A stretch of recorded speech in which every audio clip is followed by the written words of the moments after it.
হ্যাঁ নসিব বালা ভালো স্যারের হাতে পড়ছে নাইলে তোরে কন্যা 500 টাকা জিনিসটা খাইতে পারবে না।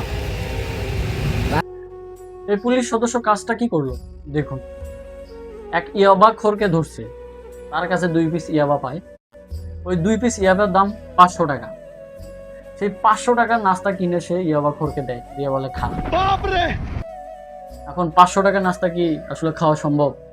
তাহলে চিন্তা করুন 500 টাকার নাস্তা আসলে সে 2 দিনও খেতে পারবে কিনা আমার সন্দেহ আছে। কিন্তু তারা ইয়াবা একবারই খেয়ে ফেলে। ইয়াবা খাওয়ার ফলে শরীর নষ্ট, পারিবারিক অশান্তি, নানান সমস্যা। কি খাওয়া ঠিক? পুলিশ সদস্য কি কাজটি ঠিক করছে? हमारे यहाँ ऐसा ही কমেন্ট করে জানাবেন। দেখা হচ্ছে নতুন কোনো ভিডিওতে। ভালো থাকবেন, সুস্থ থাকবেন। আল্লাহ হাফেজ। पूछा गया था x square upon y z. तो ऐसे सवालों को करने के लिए देखिए, एक तो बेसिक ट्रिक है, एक तो लाइक और शेयर ठोक दीजिए महाकाल का, दबा के लाइक और शेयर ठोक दीजिए।